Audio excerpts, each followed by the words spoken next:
Operasi rahasia TNI kembali mengguncang wilayah pegunungan Papua.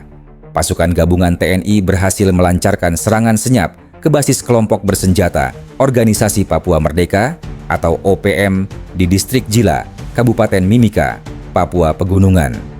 Operasi yang berlangsung sejak 31 Oktober hingga 2 November 2025 ini berlangsung cepat dan terukur.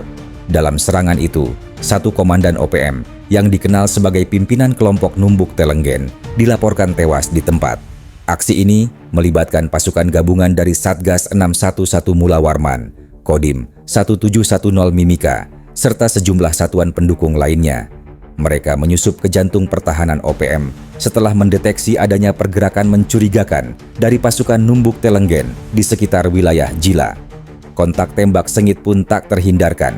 Satu kompi pasukan OPM dikabarkan berhasil dipukul mundur setelah kehilangan komandan lapangannya. Menurut laporan dari lapangan, jenazah sang komandan ditemukan saat proses pembersihan area setelah baku tembak berakhir. Pada Minggu, 2 November, warga setempat mengonfirmasi bahwa jenazah tokoh OPM tersebut telah dimakamkan di Kampung Baru, Distrik Jila. Hingga kini, belum ada pernyataan resmi mengenai jumlah korban ataupun kekuatan pasukan TNI yang dikerahkan. Namun, operasi ini disebut sebagai langkah strategis untuk menekan aktivitas kelompok bersenjata yang selama ini mengganggu keamanan di kawasan pegunungan Papua. Pasca operasi, situasi di Jila sempat menegang. Perwakilan warga dari 10 kampung di Distrik Jila mendatangi kantor DPRK Mimika bersama aparat TNI Polri dan pemerintah daerah. Mereka menyampaikan keresahan atas kondisi keamanan, sekaligus meminta agar penempatan pasukan TNI di wilayah Jila dievaluasi. Pelaksana tugas Sekda Mimika, Abraham Kateo, menyatakan bahwa pemerintah daerah akan menindaklanjuti aspirasi masyarakat dan menyampaikannya langsung kepada Bupati serta Wakil Bupati Mimika. Sementara itu, Pasi Intel Kodim 1710 Mimika, Kapten Dolfi Goni, menegaskan bahwa setiap masukan dari masyarakat akan dilaporkan kepada komando atas. Meski operasi telah berakhir, kewaspadaan tetap tinggi. TNI disebut masih memantau pergerakan kelompok bersenjata di sekitar Distrik Jila dan daerah sekitarnya guna memastikan keamanan warga tetap terjaga. Sementara itu, juru bicara OPM Sebi Sambo menanggapi tentang pengeboman di Kiwirok beberapa waktu lalu. Berikut pernyataannya. Selamat pagi kepada semua pihak. Saya Sebi Sambo, juru bicara Komando Nasional Tentara Pembebasan Nasional Papua Barat. Dari Pengendali Manajemen Markas Pusat, kami secara resmi akan menanggapi pernyataan atau tulisan Saudara Oktomote, diplomat Papua yang tinggal di Amerika, di mana dalam tulisannya yang kami sudah taruh screenshot di atas, Anda bisa ikuti nanti. Jadi di mana dia mengatakan bahwa karena kebodohan dan ketidakmampuan memberitahukan kepada Lamek Taplo, Panglima Lamek Taplo dengan pasukannya mengumpulkan foto dan video. Jadi ini seakan-akan dia beranggapan kami ini orang-orang bodoh, sangat bodoh, yang tidak mampu, jadi menyesatkan pejuang begitu. Oleh karena itu kami memberikan penjelasan atau klarifikasi tentang pemboman di Kiwirok. Jadi kami kan ini berjuang, kami mempunyai catatan harian, kami mempunyai bukti-bukti hukum untuk memberikan pembuktian di pengadilan militer apapun di dunia ini, begitu.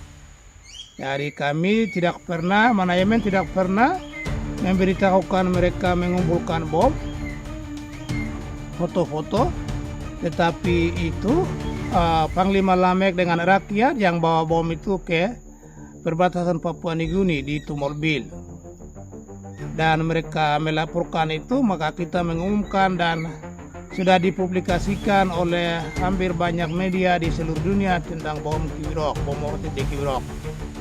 Ya, termasuk wartawan Australia Christo Lenga dengan timnya, juga mantan wartawan senior SBS Well News Australia, Mike Davis. Mereka ingin melakukan advokasi tentang pemboman ini, sehingga Christo tertarik untuk mau mengambil data tentang pemboman ini, sehingga mulai dari tahun 2023 itu masuk untuk menyelidiki atau menginvestigasi tentang bom mortir ini, mengambil data-data.